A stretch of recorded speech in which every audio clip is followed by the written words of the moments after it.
In 1944, as the world teetered on the edge of darkness, the Allies prepared for the most daring invasion in history. Victory demanded a direct assault on Hitler's fortress Europe. The beaches of Normandy would become the crucible. Across southern England, an army of over 100,000 soldiers gathered in secrecy, supported by thousands of ships, planes, and tanks. On the night of June 5th, the English Channel stirred with motion. Paratroopers leapt into black skies, landing behind enemy lines. Before dawn, the invasion began. Ramp doors slammed open into walls of gunfire. Men stormed ashore into chaos, many falling before taking a single step. Fear gripped every heart, yet they pushed forward. The cost was staggering, the beach stained with blood. But by day's end, the Allies had carved a foothold in Europe. D-Day was not just an operation. It was a turning point in the battle for civilization itself. The beaches of Normandy became a slaughterhouse. As ramp doors fell, bullets ripped through the air. Young men, barely out of school, were cut down before their boots touched sand. Blood turned the surf red. Some cried out to God. Others fought in stunned silence.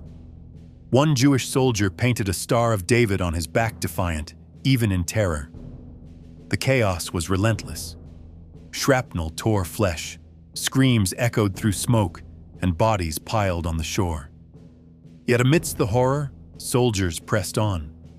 Not for glory, but because there was no other choice. To freeze was death. To advance was survival. War stripped away illusions, revealing the raw instinct to live. D-Day wasn't just a victory of arms, it was a testament to courage forged in hell. Across Nazi-occupied Europe, resistance fighters rose with nothing but hope and homemade weapons. In Warsaw, young Poles took on tanks with rifles, believing Soviet help was near, but Stalin never came. They fought street by street, fell by the thousands, and were left to burn. In Paris, the French resistance emerged from the shadows. Underground cells ignited rebellion. As Allied tanks approached, Parisians took up arms, ringing church bells in defiance. Joy erupted with liberation, but vengeance followed. Collaborators were hunted, humiliated, punished. In the ruins of war, lines between hero and traitor blurred. For those who resisted, freedom came at a staggering cost, paid in blood, silence, and shattered trust. Liberation brought euphoria, but also reckoning. In the streets of Paris, cheers gave way to chants of vengeance. Collaborators were named, rounded up, shamed. Women accused of sleeping with Germans were paraded, heads shaved, faces marked, reputations destroyed. One woman, once loved, now stood silent beneath a mob's fury. The war had ended, but justice came raw and personal. No courts, no trials, just rage and memory. In a city freed by courage, punishment unfolded in chaos. For some, it was justice. For others, revenge masked as righteousness. As flags waved and bells rang, old wounds reopened. Liberation healed a nation, but left scars that would never fade.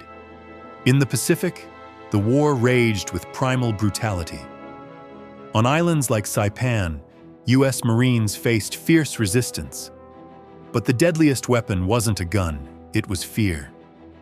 Japanese civilians, fed lies of torture and dishonor, leapt from cliffs rather than be captured. Mothers clutched their children as they fell. Marines watched in horror, powerless to stop it. Interpreters pleaded through loudspeakers, but trust had been poisoned. For those caught between empires, there was no mercy, only myths, madness, and death. The war in the Pacific wasn't just fought with bullets. It was fought in the mind, where propaganda turned civilians into casualties long before a shot was fired. In December 1944, with Germany on the brink, Hitler launched one final gamble, the Ardennes offensive. Through snow and silence, German tanks punched a hole in Allied lines. Chaos followed. American forces, caught off guard, fell back in confusion. But resistance stiffened. In frozen forests, black tank crews battled both the enemy and racism from within. Under relentless fire, they crawled, bled, and held the line. When skies cleared, Allied bombers rained fury. The tide turned. Germany's last hope collapsed under the weight of its ambition. The Battle of the Bulge wasn't just a clash of armies. It was a brutal test of will, fought in ice, mud, and fire. As 1944 ended, the tide of war had turned. Hitler's armies were retreating on all fronts. In the west, Allied forces surged toward Berlin. In the east, the Red Army crushed German lines with relentless fury. Cities fell one by one. Soldiers who once doubted survival now marched with purpose. Yet victory came at a staggering cost. The roads to Berlin were paved with ruins, bodies, and broken souls. Fear lingered in every village, even as flags rose in triumph. The war was nearing its end, but the wounds would run deep. What began as a mission to stop tyranny had become a journey through humanity's darkest depths.